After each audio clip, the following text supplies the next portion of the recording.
जय गुरुदेव, जय गायत्री माता। टीका है।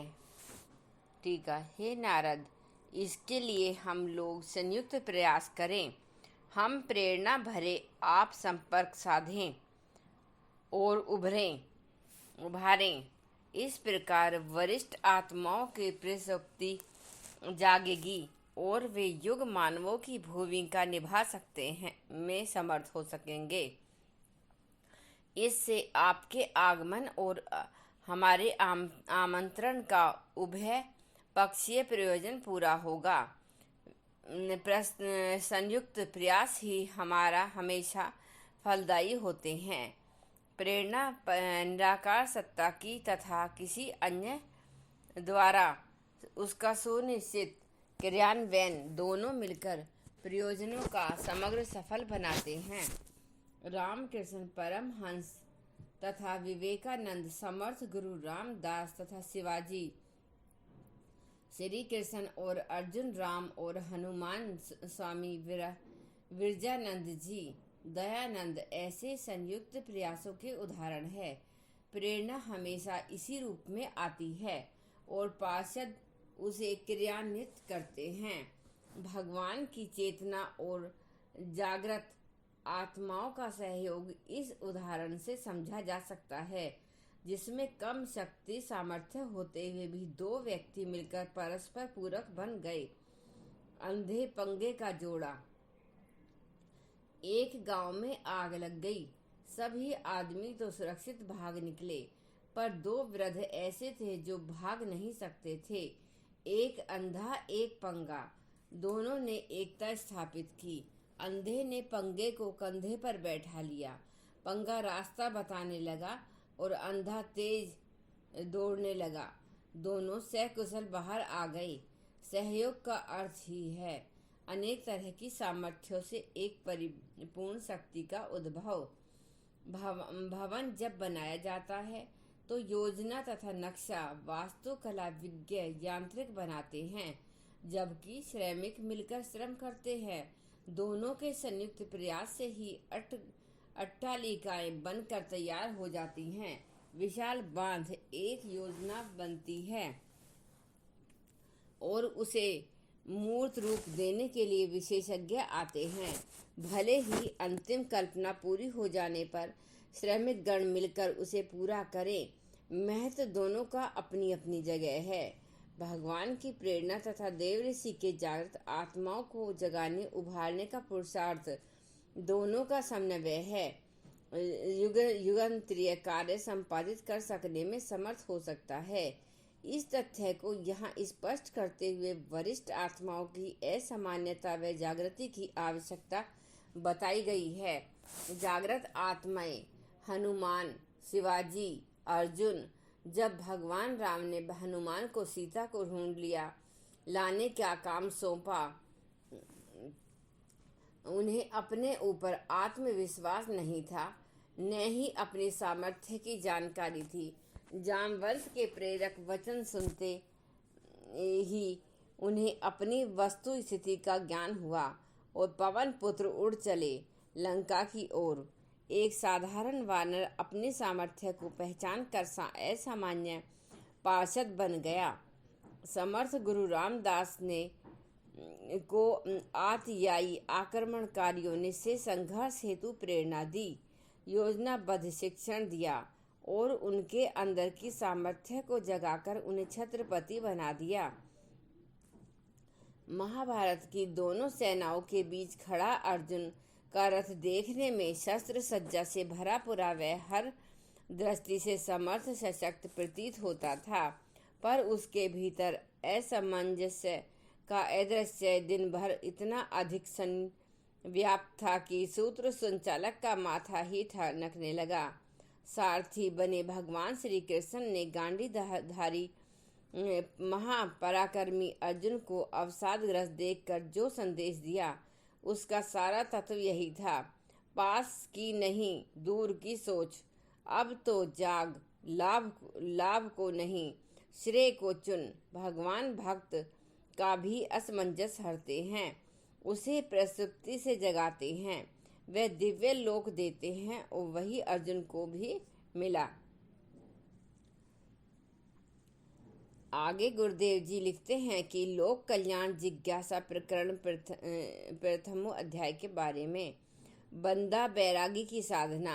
बंदा बैरागी भी इसी प्रकार समय की पुकार की अवहेलना कर संघर्ष में न लगकर एकांत साधना कर रहे थे। उन्हीं दिनों गुरु गोविंद सिंह की बैरागी से मुलाकात हुई। उन्होंने एकांत सेवन को आपत्ति काल में हानिकारक बताते हुए कहा, बंधु, जब देश धर्म संस्कृति की मर्यादाएं नष्ट हो रही हैं और हम गुलामी का जीवन बिता रहे हैं, आतताइयों के अत्याचार हम पर हो रहे हैं, उस समय यह भजन पूजन ध्यान समाधि आदि किस काम के हैं। गुरु गोविंद सिंह की युक्ति युक्त वाणी सुनकर बंदा बैरागी उनके अनुयायी हो गए और गुरु की तरह उसने भी आजीवन देश को स्वतंत्र कराने, अधर्मियों को नष्ट करने और संस्कृति की रक्षा करने की प्रतिज्ञा की। इसी उद्देश्य के लिए बंदा बैरागी आजीवन प्रयत्नशील रहे। मुसलमानों द्वारा बैरागी पकड़े गए। उन्हें एक पिंजरे में बंद किया गया। मौत या धर्म परिवर्तन की शर्त रखी गई, लेकिन वे तिल मात्र भी विचलित नहीं हुए। अंततः आतताइयों ने उनके टुकड़े टुकड़े कर दिए। बंदा अंत तक मुस्कुराते ही रहे। भले ही बंदा मर गए, परंतु अक्षय यश और कीर्ति के अधिकारी बने। भगवान का आमंत्रण। यह एक प्रमाणित तथ्य है कि जिन्होंने भगवान का आमंत्रण सुना है वह कभी घाटे में नहीं रहे। बुद्ध ने धर्मम बुद्धम संघम शरणम गच्छामि का नारा लगाया और संव्याप्त अनीति अनाचार से जूझने हेतु आमंत्रण दिया, तो असंख्यों व्यक्ति युग की पुकार पर सब कुछ छोड़कर उनके साथ हो लिए। उन्होंने तत्कालीन व्यवस्था को बदलने के लिए उन भिक्षुकों के माध्यम से जो बौद्ध भिक्ष क्रांति संपन्न की, उसी का परिणाम था कि कुरीति युक्त समाज का नवनिर्माण संभव हो सका। इसी तरह का चमत्कार गांधी युग में भी उत्पन्न हुआ। अंग्रेजों की सामर्थ्य और शक्ति पहाड़ जितनी ऊंची थी, उन दिनों यह कहावत आम प्रचलित थी कि अंग्रेजों के राज्य में सूर्य अस्त नहीं होता। बुद्धि कौशल में भी उनका कोई सानी नहीं था। फिर निहत्थे मुट्ठी भर सत्याग्रही उनका क्या बिगाड़ सकते थे। 1000 वर्ष से गुलाम नहीं रही जनता में भी ऐसा साहस नहीं था कि इतने शक्तिशाली साम्राज्य से लोहा ले सके और त्याग बलिदान कर सके। ऐसी निराशापूर्ण परिस्थितियों में भी फिर एक अप्रत्याशित उभार उमड़ा और स्वतंत्रता संग्राम छिड़ा। यही नहीं, अनंत है वह विजयी होकर रहा। उस संग्राम में सर्वसाधारण ने जिस पराक्रम का परिचय दिया वह देखते ही बनता था। असमर्थों की समर्थता, साधनहीनों की साधनों की उपलब्धता तथा असहायों सहायता के लिए न जाने कहां से अनुकूलताएं उपस्थित हुईं और संभव लगने वाला लक्ष्य पूरा होकर रहा। आगे नारद जी। तब नारद जी ने उत्सुकता पूर्वक पूछा, हे देव, ये टीका के नाम से लिखा हुआ है, हे देव, इसके लिए क्या करने की आवश्यकता है? वरिष्ठों को कैसे ढूंढा जाए? उन्हें क्या सिखाया जाए और क्या कराया जाए जिससे युग संधि की बेला में अपनी भूमिका से मूर्धन्य आत्माएं स्वयं धन्य बन सकें और समय को धन्य बना सकें?